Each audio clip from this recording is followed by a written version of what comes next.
In dú hasin na dolisteach do uamh na haisirí.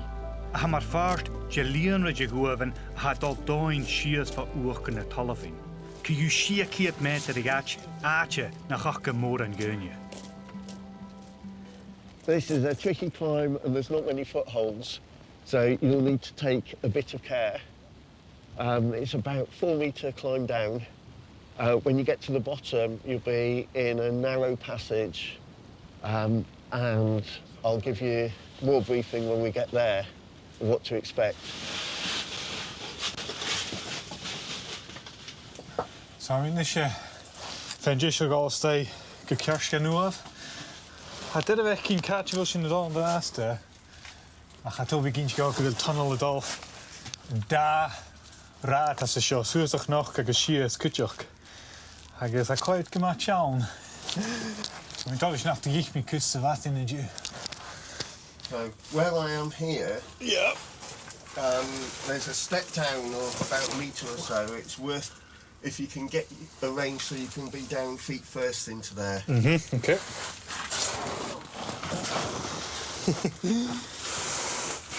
Na mi dol.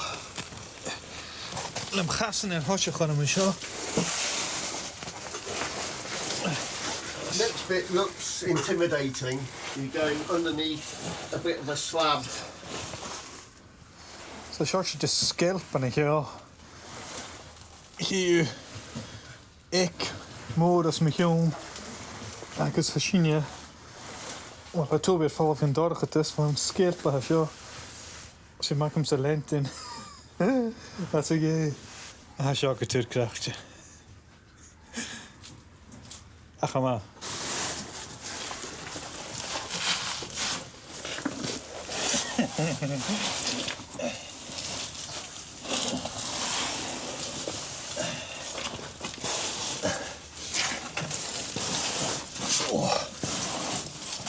Yn y cric yn y sio. Crwau cuideachadh. Agus wel, oce. Pys am y fiolwyd ar hwyr ffeim ac yn gael sias. Yr eist. A sio gyma iawn.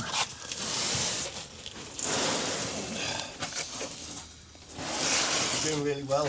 Yeah. Is there a wee bit of more space for you? Yes, much more. Oh, excellent.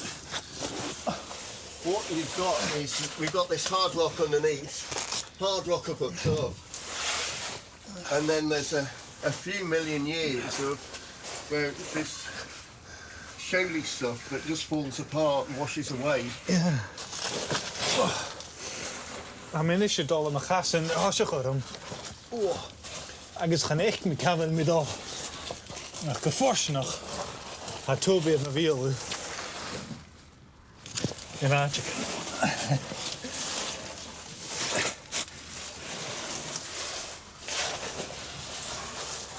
Wel, os ma hiwn, hi mi gyfeirna oil chlwcan yn sio. Ffas, har is rŵn i fawr.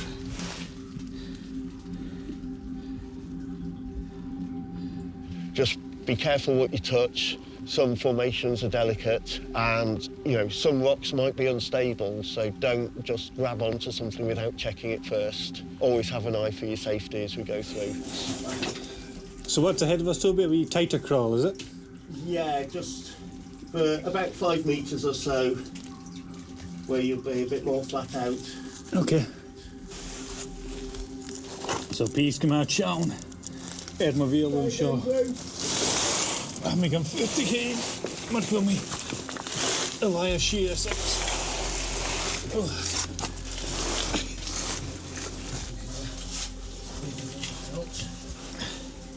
Ga je check confused. Een gjondig. Verder wil mijn draaste.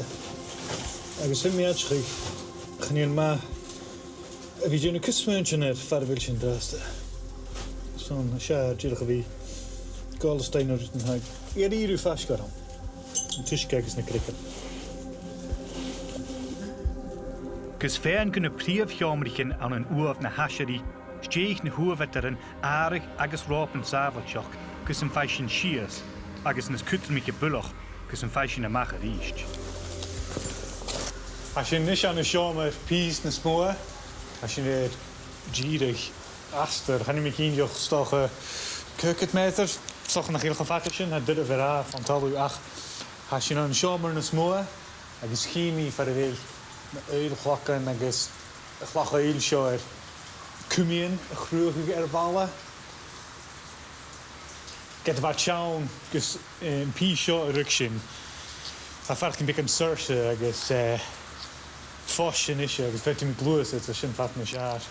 Agus klonjimi, gema arst, fuel minishke. Is the water always this loud, Toby?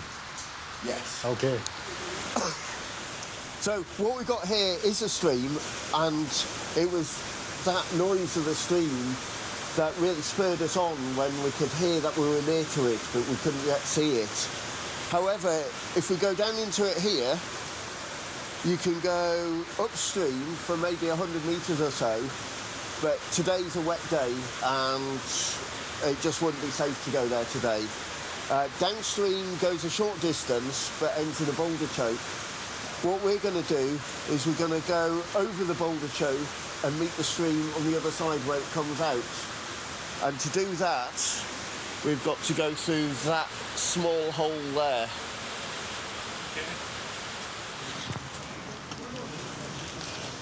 Wel, fi'n mynd a sio, mae'r fel mewn y sôl gyda'r etiolaeth. Mae gen bi'n y planet ilyn o'r ydych. So, mae chach gymwr yn gynnu. Ac as doi sy'n yn ferch yn gyma'n fforst yno. A chais ac yn mynd y lai fel gyda sio rwyd. Ach cort yw fi ymwyd neach. Cha fe gyd eacher y dol sy'n gael sy'n sio.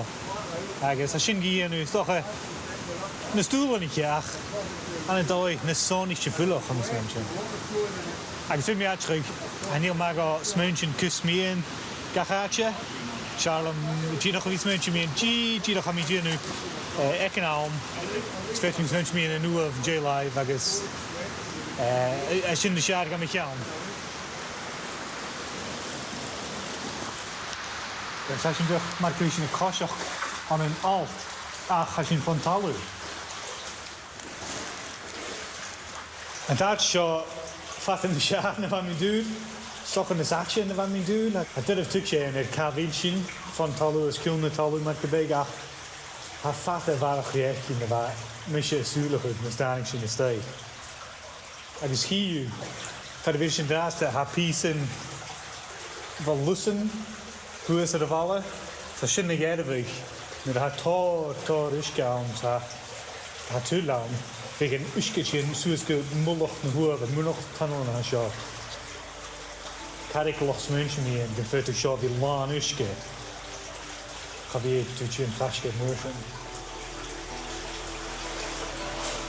Oh, en tuske vast pies niet donje en ik ga loop gemaakt jou nou. Ik zei vuur, zei Toby graag, melenje naar na sjo, ben tuske nezaarste bulloch, maar sjo. Zo'n gejelig aan koers en juw. Ga mijn vader kan gewinnen met jou, ga de gewoon niet kwijt. Dus gewoon met je naam, Harris en Bianchi en uw niveau. Als je zal ook getuurd uit naadje. Dus piesje nog gewoon niet naar echt voor goed. Ga voor een job vatten bij. Dus tik me naar gaan, zo'n hulde doen je haai. Ach, ik zo'n beetje voor een naadje nog, ik zo'n beetje chien gaatje. Ik zijn kormaket, zuur. Rutken uur, rutken ionadail hechkin, agus gyn yn corym sy'n ei gol. Stoch gyda sy'n yn jyffer chanin, etter deunia nachil er y hon, agus na deunia haar yn biog lachgwch le uafarach, le fi dolstag yn y hwafan. Sy'n eich eist sy'n je haar echkin, je haar Fon Talamh. Agus smi haar tolis sy'n gyndanig mi awn, sy'n dŵr mi frickerst gan eich eist sy'n. Done.